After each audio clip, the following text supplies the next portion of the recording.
Baldwin and Levine, Against Intellectual Monopoly, Chapter 2. Chapter 2, Creation Under Competition. The basic conclusion of this book is that intellectual monopoly patents, copyrights and restrictive licensing agreements are unnecessary. Always beware of theorists bearing radical ideas. Most ideas are bad, and most theories are wrong. This book may be yet another entry in that long list of confused and confusing dreamers. Therefore, we must first and foremost convince you that our ideas are firmly grounded in facts and practice. Most innovations have taken place without the benefit of intellectual monopoly. Indeed, the system of intellectual monopoly as it exists today is of recent vintage. Some parts of the current system are only a few years old and their damaging effects are already visible and dramatic. No gardens of utopia, then, but the fertile fields of practical experience, as illustrated by thriving markets without intellectual monopoly. That is what this and the next chapter are about. Software. In spite of being all around us, facts are often invisible. Because we look at them with wrong shaded glasses. Look closely at the computer on your desk. You see a mouse, a keyboard, and, on your screen, a bunch of different overlapping windows with word processors, spreadsheets, instant messengers, and a web browser through which you can access a vast array of information on a large diversity of subjects. At the end of the Second World War 60 years ago, digital computers did not exist, nor of course did the software that makes them work. In few industries has there been such extensive innovation as in the software industry, and few technologies have changed our way of life as much. Will it surprise you to learn that virtually none of the innovations in this industry took place with the protection of intellectual monopoly? Our tour of the hidden world where innovation flourishes under competition starts here, in the software industry. We read about Amazon suing Barnes & Noble for patent infringement and being sued by IBM for the same, and we do not know whether to laugh or to cry. We find Microsoft hinting that they will sue us for patent infringement if we use GNU/Linux instead of Windows. It seems as if no industry is as hemmed in with intellectual monopoly as the software industry. But it was not always like this. It turns out that over the last 2 decades, the software industry has benefited from massive changes in the law, legislated by that duly elected body, the U.S. Supreme Court. Indeed, prior to the 1981 U.S. Supreme Court decision in Diamond v. GETTR, it was not possible to patent software at all, and the current craze to patent every click of the mouse originates in the subsequent extension of patents to software products in the 1994 Federal Circuit Court ruling Indiana re Allopet. Did this judicial legislation bring forth an explosion in software innovation? We mentioned Amazon suing Barnes & Noble over purchasing online with just one click. Some might wonder how difficult and innovative this invention is, so it may seem a straw man. Whatever the merits of one click, there are certainly many software inventions that we all agree are important and innovative. There are all the graphical user interfaces, the widgets such as buttons and icons, the compilers, assemblers, linked lists, object-oriented programs, databases, search algorithms, font displays, word processing, computer languages, all the vast array of algorithms and methods that go into even the simplest modern program. Not only are these innovations all difficult and important, the fact is that every single one of these innovations is used and is necessary to make the one-click, or for that matter the two-click, work. We do not mention any of these significant inventions as a consequence of patents into software innovation for one simple reason. Each and every one of these key innovations occurred prior to 1981 and so occurred without the benefit of patent protection. Not only that, had all these bits and pieces of computer programs been patented, as they certainly would have in the current regime, far from being enhanced, progress in the software industry would never have taken place. According to Bill Gates, hardly your radical communist or utopist, if people had understood how patents would be granted when most of today's ideas were invented, and had taken out patents, the industry would be at a complete standstill today. Not only did patents play no role in software innovation, copyrights played only a limited role. While computer programs were often copyrighted, in the early years of the PC industry, copyright was seldom respected or enforced. Consumers would purchase programs and use them on a variety of computers in violation of license agreements. People bought and sold computer programs and created new ones by using bits and pieces, modules, and ideas from existing programs. While copyright may have limited the widespread copying of software by other publishers, it was not enforced in the draconian way it is today. The software industry is a leading illustration of one of the sub-themes of this book. Intellectual monopoly is not a cause of innovation, but it is rather an unwelcome consequence of it.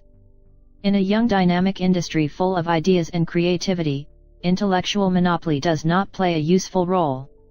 It is when ideas run out and new competitors come in with fresher ideas, that those bereft of them turn to government intervention and intellectual property to protect their lucrative old ways of doing business. If we examine the efforts of Microsoft to prevent piracy of their software, we find that they made little effort either legal or technical to protect their intellectual property in their early creative days. It is now, in the 21st century, that they invest their time and energy in the prevention of copying. However, if we compare releases of their operating systems or word processors over the last 5 or even 10 years, it would be difficult to detect much innovation. What was Microsoft's greatest innovation since 1994? No doubt, the web browser, the Internet Explorer. But who invented the web browser? Not Microsoft, but a small group of creative competitors from whom, later on, Microsoft took the idea and then acquired most of the basic code. The first popular version of a browser, NCSA Mosaic, appeared in March 1993, while it was only in August of 1995 that Microsoft released Internet Explorer 1.0. Try imagining how the economic and social history of the last 15 years would have to be rewritten if the creators of Mosaic had Microsoft's deep pockets and, in anticipation of Amazon patenting of the one-click concept, they had managed to patent the idea of the web browser. Would we all have been better served by such an application of the doctrine of intellectual property? Open source software. The best evidence that copyright and patents are not needed and that competition leads to thriving innovation in the software industry, is the fact that there is a thriving and innovative portion of the industry that has voluntarily relinquished its intellectual monopoly, both copyright and patent. This striking example of creation under competition is the open source software movement. Often this software is released under a license that is the opposite of copyright, in many cases forcing those who wish to sell it to allow their competitors to copy it. This copyleft agreement is a voluntary commitment by software producers to avoid intellectual monopoly and to operate under conditions of free competition. It is an amazing testament to the benefits of competition that firms and individuals choose to voluntarily subject themselves to it. How, you ask, can it be in the economic self-interest of a firm or individual to voluntarily relinquish a monopoly? The answer is that it provides an important assurance to purchasers. For example, a new entry into the software market may find its market limited by the fact that potential customers are concerned about the long-term viability of the firm. Purchasers do not wish to become locked into proprietary software, only to see the sole legal supplier disappear. For obvious reasons, firms and individuals also have a preference for purchasing software where they expect to benefit from future competition. In some cases, the income from being first to market is sufficiently high that it is worth voluntarily giving up a future monopoly in order to be able to enter the market. In the case of open source software, the startling fact is how widespread it is, a fact our shaded glasses often prevents us from noticing. If you browsed the web today, then it is virtually certain that you used open source software. Although you probably think of yourself as a Windows user or a Macintosh user, the fact is that you are also a Linux user. Every time you use Google, your request is processed by the open source software originated by Linus Torvalds. In addition to Windows and the Macintosh, there are 3 other widely used operating environments: Solaris, Linux, and FreeBSD. Solaris, Linux, and FreeBSD are all open source, and so is a good chunk of the Macintosh code. In the server market, Google is scarcely exceptional. It is estimated that the Linux operating system has a 25% market share. Not only does Google use Linux, so does the widely used TiVo digital video recorder. Even in desktops, Linux is estimated to be passing the Macintosh in popularity. A great deal of the data you find on the internet, for example that amusing blog about the shenanigans of Washington politicians you are reading, is stored in databases. There are 6 major databases: Oracle, DB2, SQL Server, Sybase, MySQL and Postgres. 2 are open source, and the odds are the blog you are reading uses the open source MySQL database along with the open source scripting language PHP. MySQL, by the way, is developed and supported by a private for-profit company, as is the scripting language PHP. In addition, PHP has recently supplanted the open-source Perl language as the premier scripting language for the World Wide Web, and 4 of the other widely used scripting languages Lua, Python, Ruby, and TCL are also open source. Only the Microsoft ASP language is proprietary. Open source dominates the Internet. Whatever you are viewing on the web, we hesitate to ask what it might be, is served up by a web server. Netcraft regularly surveys websites to see what web server they are using. In December 2004 they polled all of the 58,194,836 websites they could find on the Internet, and found that the open-source web server Apache had a 68.43% of the market, Microsoft had 20.86% and Sun only 3.14%. Apache's share is increasing, all others' market shares are decreasing. So again, if you used the web today, you almost certainly used open source software. Even on the desktop, open source is spreading and not shrinking. 10 years ago there were 2 major word processing packages, Word and WordPerfect. Today the only significant competitor to Microsoft for a package of Office software including word processing is the open source program OpenOffice. Thousands of productive and highly paid programmers voluntarily choose to produce and market software products that are distributed freely to end users and to other developers. This must surely lead one to question the common assumption that without copyright and patents the information technology, or IT, revolution would have not come about, or that it will die in the years to come. Why has the software market worked so well under competition and without intellectual monopoly? The wide use of free software licenses has unleashed the great collaborative benefit of competition. Open source software makes available the underlying source code from which the computer programs are compiled. Of particular importance is the free software movement, pioneered by Richard Stallman and others. Free software is not only open source, but is released under a license such as the GNU General Public License, GPL, which allows modifications and distribution only when the source code to those modifications is made available under the same license. It should be understood here that the word free here means, according to the motto, free as in freedom, not free as in beer. Although free software is often distributed without charge, it is the freedom of the user to make use of the software that distinguishes free software, not the price at which it is sold. The free software license serves as a commitment for those who wish that their contribution will also be freely available, and as a guarantee to users that they will have access to the source code in the future, if they so wish. These free software licenses have allowed most open source software to be written by large and loosely organized teams of programmers, each of whom contributes small pieces of code, and all of whom benefit from the sharing of information and ideas. Because of the commitment to make public all the ideas and code, each individual collaborator expects to benefit from the advances made by his colleagues, and so has strong incentive to share ideas and code. Moreover, individuals who may not actually be part of the formal team often contribute ideas and expertise, also assured that they will ultimately benefit from the innovation triggered by their information. It is striking that such intellectual luminaries as Ken Brown, president of the Alexis de Tocqueville Institute, armed with a clear understanding of the great benefits of the free enterprise system, but only a vague understanding of how it works, argue against public licenses such as the GPL. Brown apparently feels that this private institution is some form of government socialism. While there is a strong case for eliminating or deregulating intellectual monopolies such as copyright and patents which are inimical to free enterprise and capitalism, there is also a strong case for preserving copyleft contracts such as the GPL, which strengthen free enterprise and the system of competitive markets. The success of open source software is not some strange miracle, unrepeatable under normal circumstances. On the contrary, it is the ever-repeating pattern in innovating and growing industries. Later we will learn about an identical episode, which took place in England about 150 years earlier, the development of the Cornish steam power engine, without which the Industrial Revolution would have been a shadow of what it turned out to be.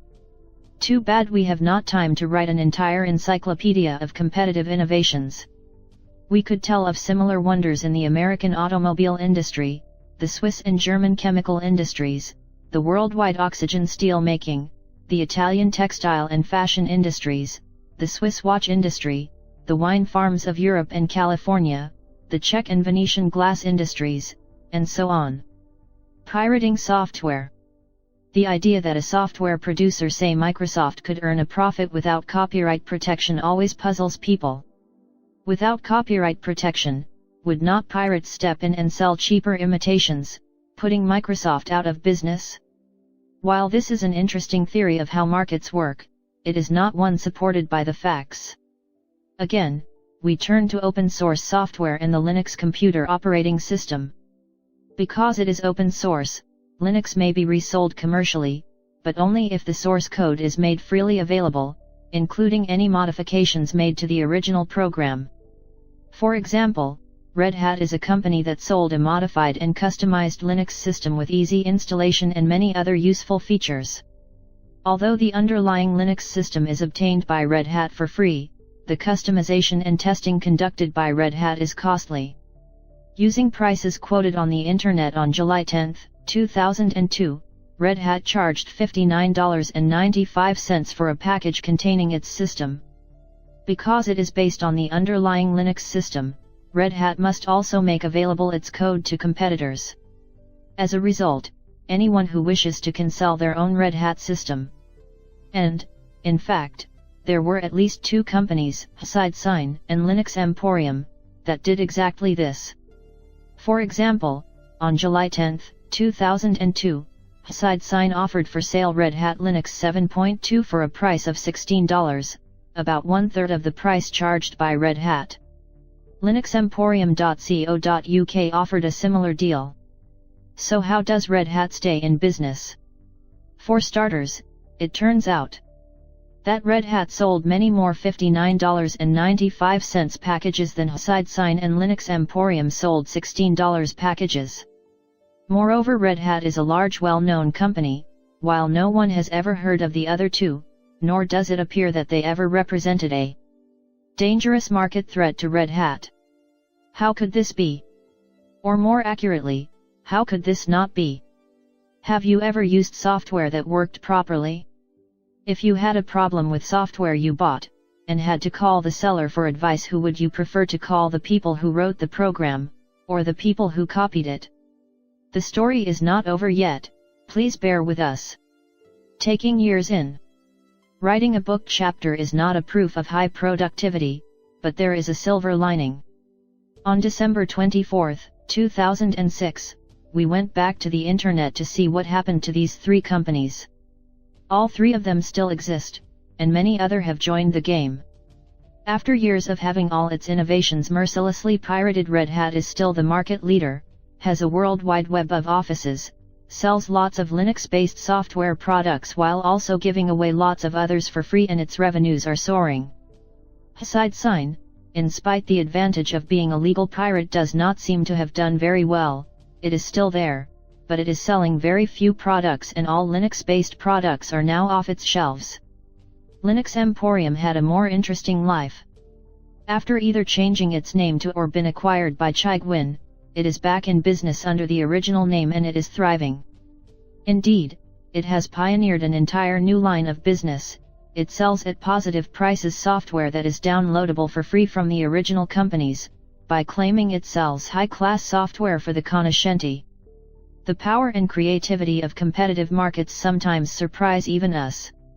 Copyrightable books, news, movies, and music. Copyright has traditionally been used for literary works, and for media ranging from newspapers to music and movies. Large media firms, such as Disney, and industry associations, such as the RIAA, the recording industry, and MPAA, the movie industry, argue loudly and vociferously for ever-increasing control of their intellectual property. So you might imagine that creative activity is low and artists are poor when and where copyright is weak. Needless to say, nothing could be further from the truth. Fiction and literature people find it hard to wrap their head around the concept that ideas can be rewarded without a copyright or patent. Without a copyright, how will the author of a novel get paid? Consider the facts. Start with English authors selling books in the United States in the 19th century. During the 19th century, anyone was free in the United States to reprint a foreign publication without making any payment to the author, besides purchasing a legally sold copy of the book. This was a fact that greatly upset Charles Dickens, whose works, along with those of many other English authors, were widely distributed in the U.S., and yet American publishers found it profitable to make arrangements with English authors. Evidence before the 1876-8 Commission shows that English authors sometimes received more from the sale of their books by American publishers, where they had no copyright, than from their royalties in England, where they did have copyright. In short, without copyright, authors still got paid, sometime more without copyright than with it. How did it work? Then, as now, there is a great deal of impatience in the demand for books, especially good books. English authors would sell American publishers the manuscripts of their new books before their publication in Britain. The American publisher who bought the manuscript had every incentive to saturate the market for that particular novel as soon as possible, to avoid cheap imitators to come in soon after. This led to mass publication at fairly low prices. The amount of revenues British authors received up front from American publishers often exceeded the amount they were able to collect over a number of years from royalties in the UK. Notice that, at the time, the US market was comparable in size to the UK market. More broadly, the lack of copyright protection, which permitted the United States publishers' pirating of English writers, was a good economic policy of great social value for the people of United States, and of no significant detriment, as the Commission report and other evidence confirm, for English authors. Not only did it enable the establishment and rapid growth of a large and successful publishing business in the United States, also, and more importantly, it increased literacy and benefited the cultural development of the American people by flooding the market with cheap copies of great books. As an example, Dickens' A Christmas Carol sold for 6 cents in the US, while it was priced at roughly $2.50 in England. This dramatic increase in literacy was probably instrumental for the emergence of a great number of United States writers and scientists toward the end of the 19th century. But how relevant for the modern era are copyright arrangements from the 19th century? Books, which had to be moved from England to the United States by clipper ship, can now be transmitted over the Internet at nearly the speed of light. Furthermore, while the data show that some English authors were paid more by their US publishers than they earned in England, we may wonder how many, and if they were paid enough to compensate them for the cost of their creative efforts. What would happen to an author today without copyright? This question is not easy to answer, since today virtually everything written is copyrighted, whether or not intended by the author. There is, however, one important exception: documents produced by the US government. Not, you might think, the stuff of bestsellers and hopefully not fiction. But it does turn out that some government documents have been bestsellers. This makes it possible to ask in a straightforward way, how much can be earned in the absence of copyright? The answer may surprise you as much as it surprised us. The most significant government bestseller of recent years has the rather off-putting title of The Final Report of the National Commission on Terrorist Attacks upon the United States, but it is better known simply as the 9/11 Commission Report. The report was released to the public at noon on Thursday, July 22, 2004. At that time, it was freely available for downloading from a government website. A printed version of the report published by W. W. Norton simultaneously went on sale in bookstores. Norton had signed an interesting agreement with the government. The 81-year-old publisher struck an unusual publishing deal with the 9/11 Commission back in May. Norton agreed to issue the paperback version of the report on the day of its public release, Norton did not pay for the publishing rights, but had to foot the bill for a rush printing and shipping job. The commission did not hand over the manuscript until the last possible moment, in order to prevent leaks. The company will not reveal how much this cost, or when precisely it obtained the report. But expedited printings always cost extra, making it that much more difficult for Norton to realize a profit. In addition, the commission and Norton agreed in May on the 568-page tome's rather low cover price of $10, making it that much harder for the publisher to recoup its costs.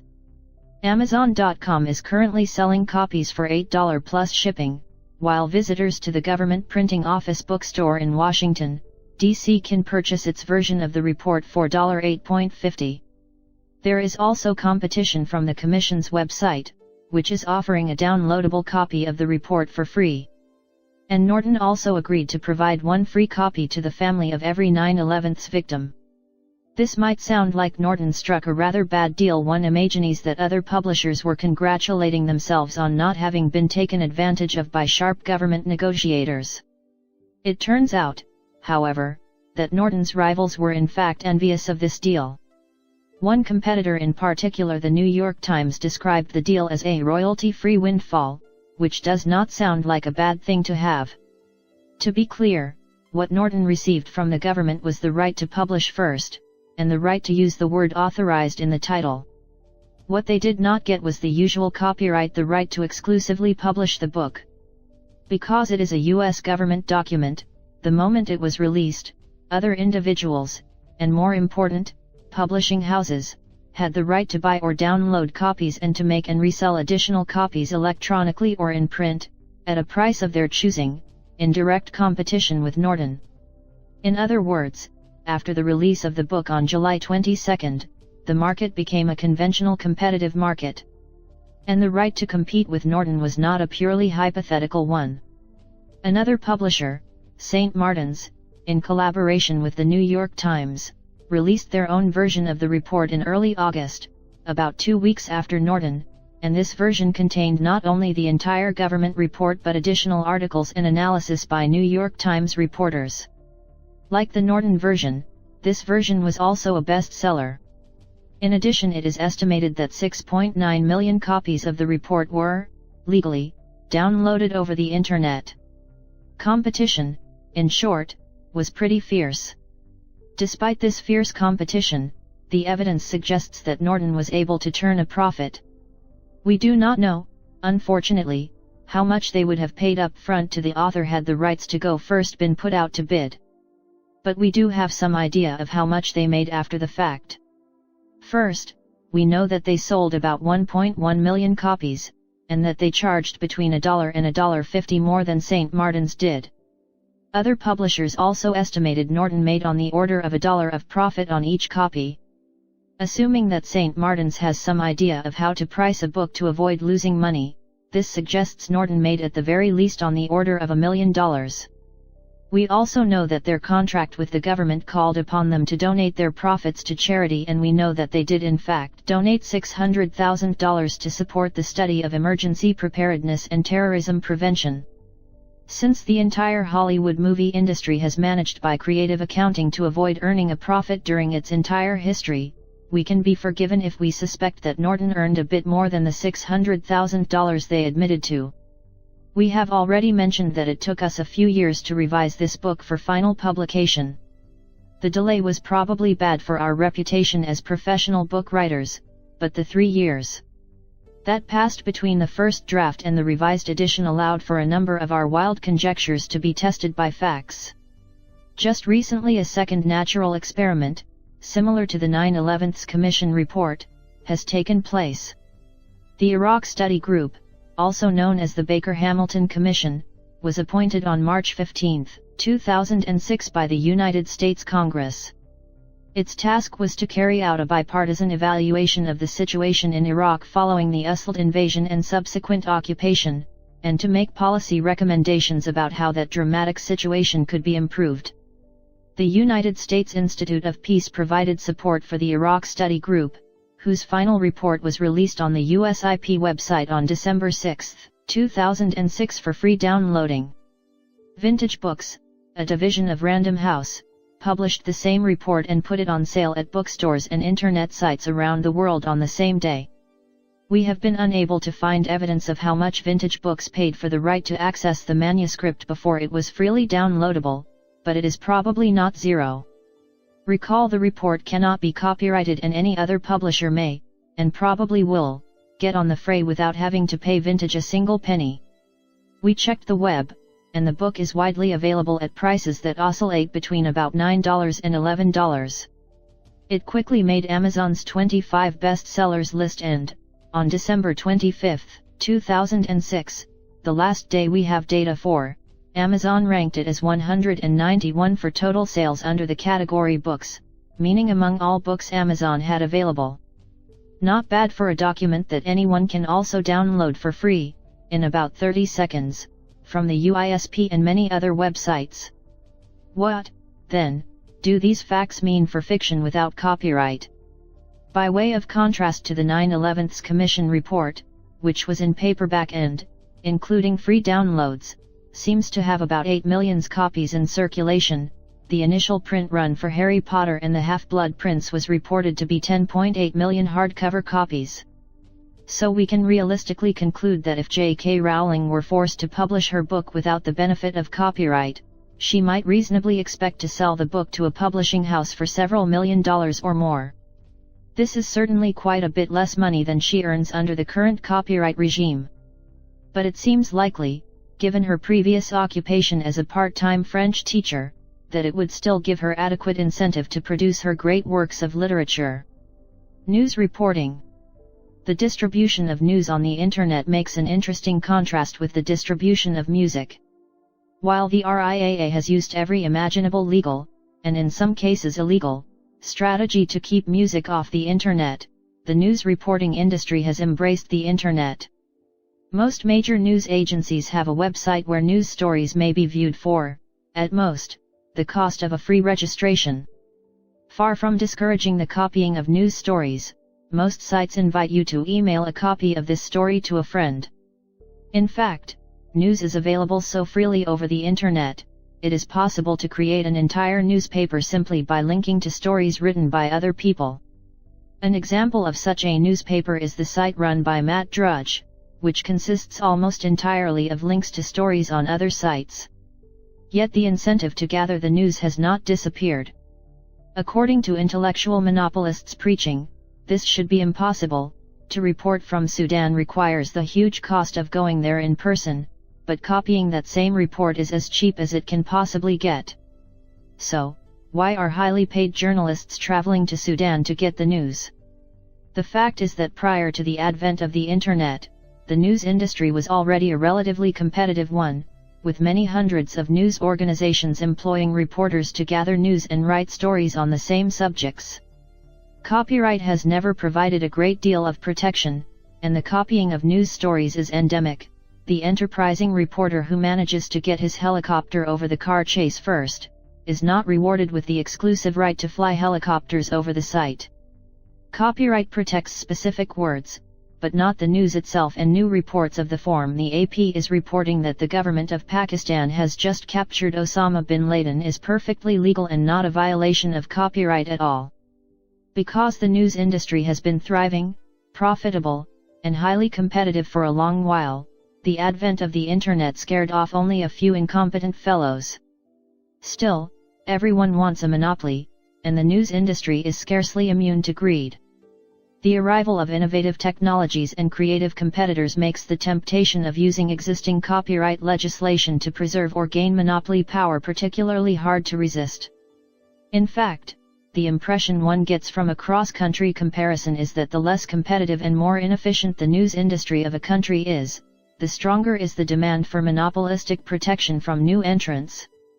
Consider the example of Spain, a country where very few publishers, about 5, control most of the national market, with one of them, Grupo Prisa, the grateful darling of every socialist government since 1982, acting as the undisputed leader. In 2002, the 4 largest Spanish publishing companies began lobbying for the creation of an industry cartel that would mandate a complete monopolization of the news distribution industry.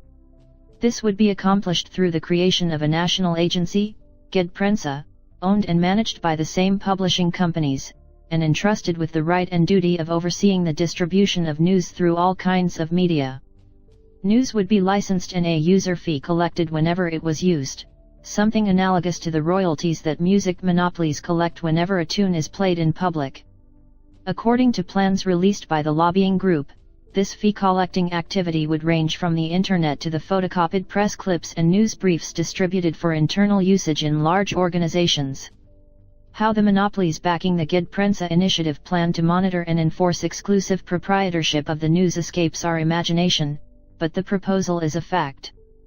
Unfortunately for the would-be monopolists, on May 12, 2004, the Spanish Tribunal de Defensa de la Competencia firmly denied the requested authorization to proceed with the GETTR project. One wishes the Supreme Court of the United States had shown the same understanding of basic economics, and the same concern with preserving market competition and improving social welfare, when ruling in the Eldred vs. Ashcroft case that a monopoly that lasts forever lasts only for a limited time. Alas, it did not. How would the news industry operate in the complete absence of copyright? Obviously, local newspapers would no longer feel the need to license stories from the AP and Reuters. Most likely, the big news services would sell first to a few impatient and highly motivated customers, for whom getting the news an hour earlier than other people is highly valuable. Among the very impatient customers of Reuters, we might find the Washington Post and the New York Times, and maybe other news replicators, who then give away the replicas of the Reuters story with a few hours delay and at a substantially lower price. It is possible that, depending on technology, speed of replication, and stratification of the market for news, a third or fourth layer of Reuters replicators would appear. If this does not sound like a Star Trek story to you, it is simply because we already witness a very similar arrangement in the market for financial and most other valuable news. Here, highly impatient customers pay substantial fees to purchase from Bloomberg, Moody's, or Reuters the real-time news and quotes.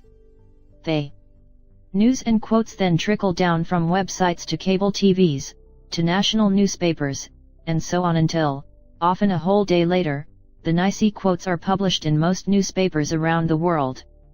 In fact, just click on the Yahoo site, or the Reuters site, or the CNN site before going to sleep at night. What do you get? You get the main ingredients of the articles you will read tomorrow morning from your beloved newspaper.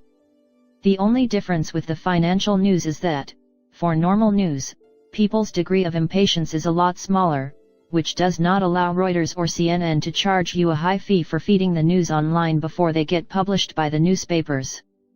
Reuters and CNN, then, must get by with the revenues they collect from advertisers, or with the smaller fees they charge other professional news organizations. Still, the news gets collected, written, and distributed, and most journalists, apparently, seem to find the salary they make in this competitive industry a reasonable compensation for their creative effort. Similar considerations apply to the parroted questions about the highly paid author, the sleek imitators, and the money-losing publisher standing idly in the middle. The latter would stop standing idly in the middle, and would get smart. This is not to say that an author might receive only a modest amount for his work. For example, Stephen King might not spend weeks and weekends writing his latest great work if he could sell it for only a grand total of $19.95. But as we have seen, the evidence of the 9/11 Commission report suggests he would command a rather higher price than this. The modern American newspaper. The very form in which the news is currently distributed is itself a triumph of competitive innovation. The innovation was that of Benjamin Day, who in September 1833 started publishing the New York Daily Sun, which he managed to sell at a penny while other newspapers sold at 5 or 6 cents. His low price came from two simple innovations: he collected lots of advertising instead of relying on subscriptions, and his paper was sold on street corners by armies of newsboys. In the current parlance, these are innovative business methods, and today they would be patentable. Fortunately for the American newspaper sector and for millions of American readers, they were not patentable in 1833. Day's innovation spread like fire to the whole country, including New York City itself. Yet despite the competition from his imitators, Day became one of the most important publishers in the US and, by 1840 The Sun and its direct competitor, the Herald, were the two most popular dailies. Notice that Day's innovations were very costly, as he had to change completely the whole distribution chain for the newspaper and set up and train an entirely new sales force to acquire advertisement. At the same time, copying him was only apparently easy.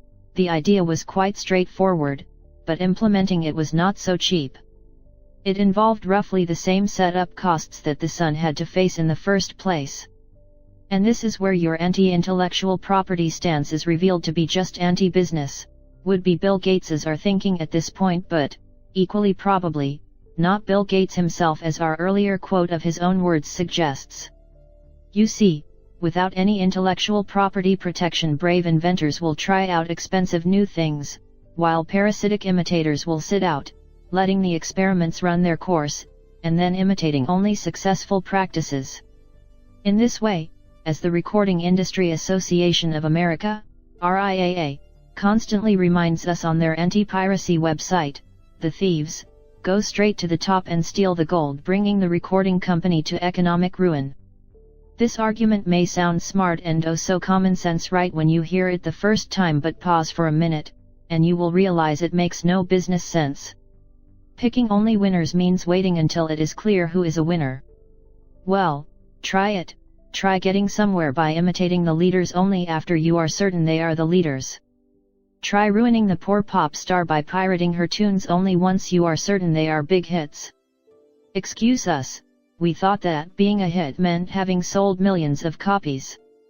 Try competing in a real industry by imitating the winners only when they have already won and you have left them plenty of time to make huge profits, establish and consolidate their position, and probably not leaving much of a market for you, the sleek imitator. The world before copyright. Movies and news, not to speak of software code, are relatively new products. Music and literature go back to the dawn of civilization, and for at least 3,000 years, musical and literary works have been created in pretty much every society, and in the complete absence, in fact, often under the explicit prohibition, of any kind of copyright protection. For the economic and legal theories of no innovation without monopolization, this plain fact is as inexplicable a mystery as the Catholic dogma of virginitas ante partem is for most of us. To see the actual impact of copyright on creativity, let us start with some history. Copyright emerged in different European countries only after the invention of the printing press. Copyright originated not to protect the profits of authors from copyists, or to encourage creation, but rather as an instrument of government censorship. Royal and religious powers arrogated to themselves the right of deciding what could and could not be safely printed. Hence, the right to copy was a concession of the powerful to the citizenry to print and read what the powerful thought proper to print and read. Galileo's trial was, in an important way, an exercise in copyright enforcement by the Pope of Rome. Later on, and mostly in the second half of the 18th century, in parallel with the diffusion, for the same purpose, of royal patents, copyright concessions began to be used as tax instruments.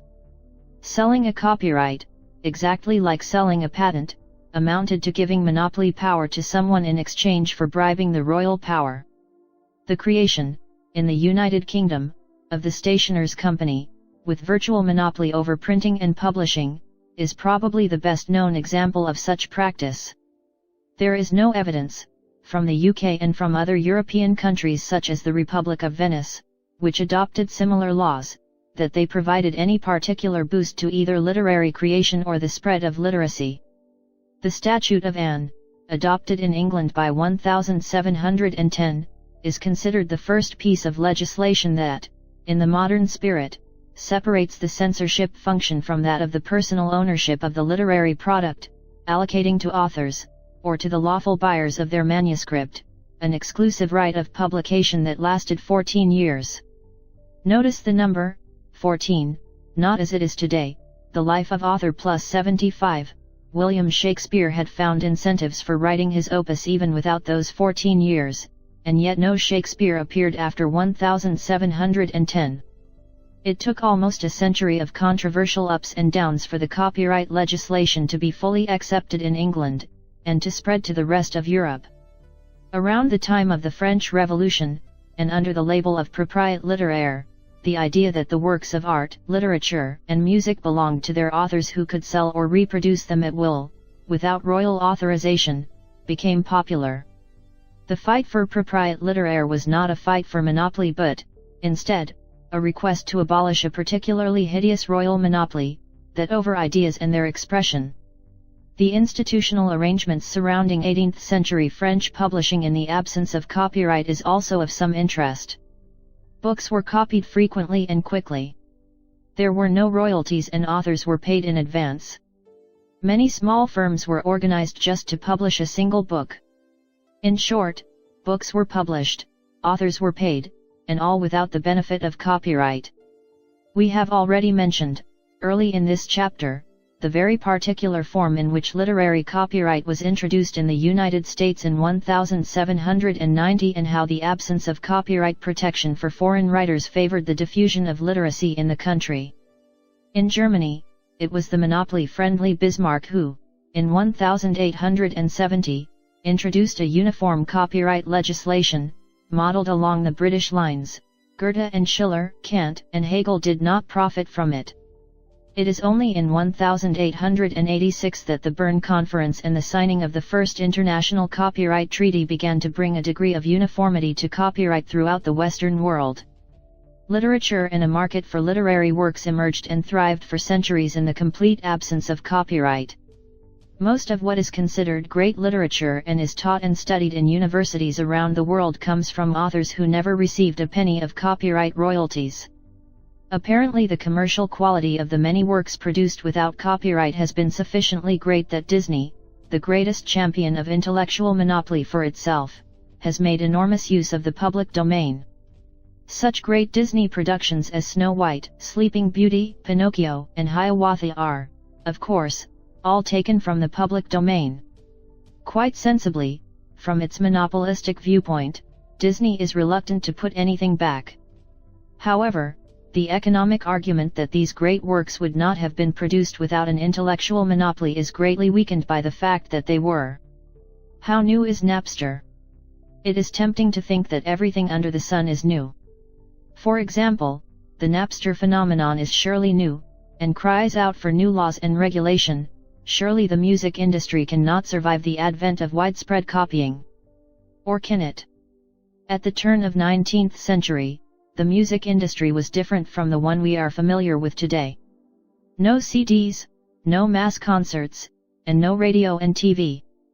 The core source of revenue was the sale of printed sheet music, which was carried out worldwide and on a very large scale. We learn, for example, that in Britain alone about 20 million copies were printed annually. The firms carrying out this business were not large multinationals as today, but family-owned companies, such as Ricordi in Milano, which, nevertheless, managed to reach also foreign countries. Apparently these majors managed to collude quite efficiently among themselves. The records show that the average script sold in the UK for about 14 pence. Then piracy arrived, as a consequence of two changes, the development of photolithography, and the spread of piano mania, which increased the demand for musical scripts by orders of magnitude. Pirated copies were sold at 2 pence each. Naturally the authorized publishers had a hard time defending their monopoly power against the pirates. Enforcement costs were high and the demand for cheap music books was large and hard to monitor. Music publishers reacted by organizing raids on pirate houses aimed at seizing and destroying the pirated copies. This started a systematic and illegal hit-and-destroy private war, which led, in 1902, to the approval of a new copyright law. The latter made violation of copyrights a matter for the penal code, putting the police in charge of enforcing what, until then, was protected only by the civil code. The South Park portrayal above of the copyright police storming the house to arrest children for sharing files exaggerates the current situation. In the early 20th century, however, the hit squads of the authorized publishers did indeed burn down entire warehouses filled with pirated copies of sheet music, so perhaps South Park should remind us of what might be if Congress continues in its current direction. At least in the case of sheet music, the police campaign did not work. After a few months, police stations were filled with tons of paper on which various musical pieces were printed. Being unable to bring to court what was a de facto army of illegal music reproducers, the police itself stopped enforcing the copyright law. The eventual outcome?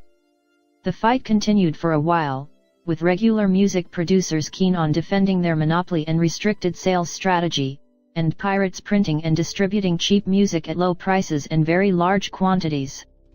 Eventually, in 1905, the king of the pirates, James Frederick Willett, was convicted for conspiracy. The leader of one of the music publishers' associations, and the man who had invented the raids, launched the Francis Day and Hunter's new sixpenny music series. Expensive sheet music never returned. The birth of the movie and of the recording industries. A fact not heavily advertised by the Motion Picture Association of America, MPAA, is that the Hollywood film industry was built by pirates escaping the heavy hand of intellectual monopoly. After a long period of competitive fighting, in 1908 the major producers of film and movie equipment, including the Edison Film Manufacturing Company and the Biograph Company, formed a cartel in the form of the Motion Picture Patents Company, MPCC. Through this instrument, they demanded licensing fees from all film producers, distributors, and exhibitors. They vigorously prosecuted independent filmmakers who refused to pay royalties. In 1909 a subsidiary of the MPPC, the General Film Company, tried to confiscate equipment used by the unlicensed companies, disrupting their operations. To avoid the legal battles and royalties payments, the independents responded by moving from New York to California. California was remote enough from Edison's reach that filmmakers like Fox and Paramount could move there and, without fear of the law, pirate his inventions. Hollywood grew quickly, and enforcement of federal law eventually spread west. But because patents granted their holders a truly limited monopoly of just 17 years, at that time, the patents had expired by the time enough federal marshals appeared. A new industry had been founded, in part from the piracy of Edison's creative property. Roughly during the same period of time the recording industry grew out of a similar kind of piracy. In fact, the 1909 legislation that gave the MPCC the right to charge licensing fees to all movie makers also began regulating the recording industry by introducing statutory licensing for recorded music. By doing so, Congress struck a compromise between composers, who wanted complete monopoly over the performance of their pieces, and recording artists, whose trade had grown briskly and competitively during the previous 2 or 3 decades. Between 1878, when Edison's first tinfoil phonograph was patented, and 1889, when the Columbia Phonograph Co. started to market a treadle-powered graphophone, recording music to be sold for commercial purposes became possible. The development, following Henry Fournieu's prototype, of the player piano also greatly facilitated recording of music that would, otherwise, require an expensive ensemble to be performed. Although composers had exclusive rights to control sheet music and public performances, there was no clear right to control over recordings of music, something that had not previously existed. This ended in 1909 when Congress extended copyright to recordings but imposed statutory licensing. The recording industry grew largely on the basis of recordings pirated from composers. Ironically, these parallel and contemporaneous stories teach us something about the principles guiding the fight for or against the enforcement of intellectual property rights. The reader may have already noted, in fact, that Thomas Edison was sitting on both sides of the fence in this period. When it came to movies, because he was holding strong patents on the main tools used to tape and show movies, Edison had to favor a strong enforcement of intellectual property. At the same time, though, his interests in the recorded music industry argued against an extension of copyright protection. Demand for Edison's phonograph obviously increased as cheaper and more abundant recordings of music became available, which was facilitated by a weak enforcement of the composer's monopoly power. Encrypted versus unencrypted sales. The book, recorded music, and movie industries have been heavily influenced by the Napster experience, in which music has been given away for free over peer-to-peer networks. Consequently, these industries have made a strong effort both to encrypt their products, and have lobbied the government to mandate encryption schemes. The Digital Millennium Copyright Act, or DMCA, for example, makes it a federal crime to reverse engineer encryption schemes used to protect copyright. When it comes to competitive markets, the Napster experience is deceptive. Not only is the product distributed on Napster-like networks cheaper than the commercial product, it is also better. An unencrypted song in a standard MP3 format can easily and readily be played on and transferred to many devices. Music in the chosen format of the major labels can be played inconveniently and only by a small number of devices. So, the experience of music on Napster begs the question about the performance of a market without copyright. Will a good product sold at a reasonable price be widely distributed for free? Within the book industry we have considerable evidence with which to answer this question, because, while most publishers have released electronic editions only in encrypted form, a few have sold unencrypted editions. Moreover, many books are currently available on peer-to-peer networks, and there have been lawsuits by a number of authors attempting to prevent this. So we might expect that the sale of unencrypted electronic books results in relatively few sales, since they will immediately appear for free on peer-to-peer networks, while encrypted books will sell better, since they are not subject to piracy. Strikingly, the data shows exactly the opposite. The case of fictionwise.com is an especially instructive natural experiment, since depending on the publisher and author, they sell some books in encrypted form, and others in unencrypted form. The encrypted books tend to be by the best-known authors. When we collected data on September 1, 2002, for example, the most highly rated book, by purchasers, was encrypted. Both types of books sell for a similar price, about $5 for a novel. On the other hand, fictionwise.com also provides some sales data. They list the top 25 recent bestsellers and the top 25 bestsellers for the last 6 months. On the randomly chosen date of September 1, 2002, no encrypted ebook appeared on either list. Almost 5 years later, the situation has changed somewhat in favor of encrypted books, but not dramatically so. Ranging through the same categories, one observes that the market is now about 50-50 between encrypted and not encrypted books. Interestingly, the prices seem to be the same, signaling that either the unencrypted books are systematically a lot better than the encrypted ones, or the impact of piracy on the demand for the legitimate products is quite negligible. Data prior to the advent of FictionWise tells the same story. At that time there were many outlets, including most of the major publishers, for encrypted ebooks, and only one, Bain, for unencrypted ebooks. Here is a report from author Eric Flint on the success of the unencrypted webscriptions, compared to other encrypted ebook enterprises. Webscriptions, unlike all other electronic outlets I know of, pays me royalties in substantial amounts. As of now, I've received about $2,140 in electronic royalties from Bain Books for the year 2000, that sum is of course much smaller than my paper edition royalties, but it can hardly be called peanuts. Every other electronic outlet I know of, in contrast, pays royalties if at all in 2 figures. My friend Dave Drake has given me permission to let the public know that his best-earning book published by anyone other than Bain, in one reporting period, earned him $36,000 in royalties for the paper edition and $28 for the electronic edition. And that's about typical for even a successful book issued electronically in encrypted form.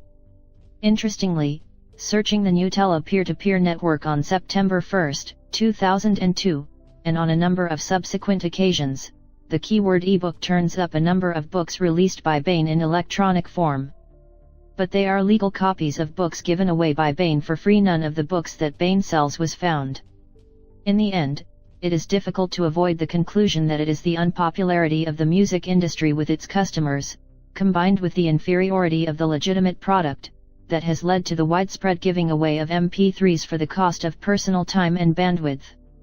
In the case of products sold in a superior form at a reasonable price, there appears to be little effort to trade it on peer-to-peer networks, so much so that the unencrypted product outsells the encrypted version. Pornography. What would the entertainment industry look like without copyright? As a model, we might examine the segment of the industry for which copyright is not so important. While the pornography industry is nominally protected by copyright, it does not receive the type of social approval that other industries have, and as a result the industry has not focused on the use of the legal system to protect its intellectual monopoly. When we read of the FBI seizing illegal DVDs in raids in Hong Kong, it seems that they seize illegal copies of The Sound of Music, and not illegal copies of Debbie Does Dallas, although we suspect that pirated copies of the latter are widely sold. Despite social disapprobation, in most relevant respects the pornography industry is similar to legitimate movies and recordings. Producing and distributing a pornographic movie or magazine is technically and economically no different from producing and distributing a legitimate movie or magazine, so we can gain considerable insight into how the legitimate industries might operate in the absence of copyright by examining the pornography industry. In an earlier era, with the large overhead of producing movies and glossy magazines, the pornographic industry operated much as the legitimate industry operates. However, the tenuous legal status of the industry has made it difficult for them to use copyright laws to inhibit competition, and so as technology has changed, pornography has become a cottage industry with many competing small-scale producers. It is perhaps not so difficult to imagine that in the absence of copyright, the legitimate industry would have been forced to adopt the same model, so we may see the current stage of the pornography industry as a model of the legitimate industry without copyright. If we turn the clock back to the 1960s, when the legal pornographic industry first became widespread in the US, we find that publishing costs were high, and that the industry was dominated by a few giants, most notably Playboy and Penthouse. However, unlike the legitimate industry, these large monopolists were not able to inhibit entry through the manipulation of the legal system, the abuse of copyright law, or through political favoritism. The consequence has been that as technology has changed, this has become an industry in which entry is frequent, and innovation constant. Still, as long as the main technology for the reproduction and distribution of pornographic materials consisted of glossy magazines and movies circulating through the chain of X-rated movie theaters, the threat of competition and imitation was weak, and the big houses thrived. All through the 1980s and then, at a much faster pace, the 1990s technologies such as videotapes and the Internet became available and were quickly adopted. Indeed, it is arguable that the replication and distribution of pornographic materials was one of the reasons for the early explosive growth of the Internet during the 1994 to 1999 period. The thousands of Internet sites distributing pornographic materials around the globe are, most of the time, imitators of the main initial producers, most often in violation of copyrights and licensing restrictions. Online pornographers are usually among the first to exploit new technologies, from video streaming and fee-based subscriptions to pop-up ads and electronic billing. Their bold experimentation has helped make porn one of the most profitable online industries, and their ideas have spread to other legitimate companies and became the source of many successful and highly valuable imitations. Notice that if intellectual monopoly were a necessary requisite for sustained innovation, the circumstances we are describing should have brought the porn industry to commercial standstill, halted innovation, and greatly reduced the amount of pornographic materials available to consumers. We are all well aware that exactly the opposite has happened. The consequence of the tremendous reduction in the cost of copying and redistributing visual materials, and the advent of peer-to-peer networks has not brought about any reduction in the quantity of new pornography available to consumers. Indeed, it seems to have expanded considerably, nor are we aware of complaints about a reduction in quality. There has, however, been an extremely adverse impact on the monopolies that originally dominated the industry, with Penthouse filing for Chapter 11 protection, and Playboy and Hustler dramatically losing profitability and market share. When we originally wrote this section, during a visit to Hong Kong in March 2004, the local newspapers announced the shutting down of the Asian edition of Penthouse, yet the newsstands in Kowloon and Hong Kong were bursting with pornographic materials, all from the many competitive imitators of those fading monopolies. If we compare the pornographic movie and entertainment industry to its legitimate counterpart, we find an industry that is more innovative, creates new products and adopts new technologies more quickly, and for which the reduction in distribution cost has resulted in more output at lower prices, and a more diverse product. We also find an industry populated by many small producers, and no dominant large firms capable of manipulating the market either nation or worldwide. European intellectuals and politicians, obsessively fearing colonization by American movies and music, should take a note: strengthening copyright protection, as you are all advocating, may just make you a couple of euros richer and a lot more intellectually colonized. Finally, in pornography we find an industry in which stars, be they actresses and actors or directors, earn a good living but are far from accumulating the fabled fortunes of the stars of its monopolistic counterparts. The evidence shows that porno stars make many more movies and earn between 1 and 2 orders of magnitude less, overall, than regular stars. In other words, they work more and make less money. This may seem a bad feature of the non-protected industry, but from a social point of view it need not be. Indeed, it is the other side of the fact that more and cheaper porno movies are available.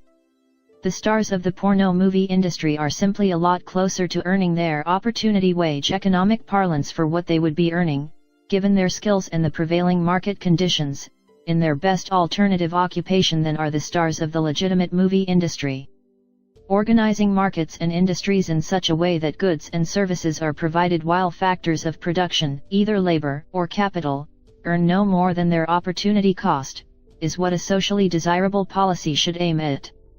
Now, on the basis of the available evidence, we cannot rule out the possibility that Sharon Stone or Brad Pitt, unlike Tara Patrick and Rocco Siffredi, have such lucrative alternative occupations that they would have given up Hollywood had they not earned the tens of millions of dollars per movie that copyright laws allowed them to earn. Still, we cannot help but wonder if many legitimate actors and actresses would leave the industry if intellectual monopoly protection evaporated. While it is clear that the dominant firms and the big players in the legitimate industry might fear such an outcome, there is certainly no reason for the consumers of these products, legitimate or not, to do so.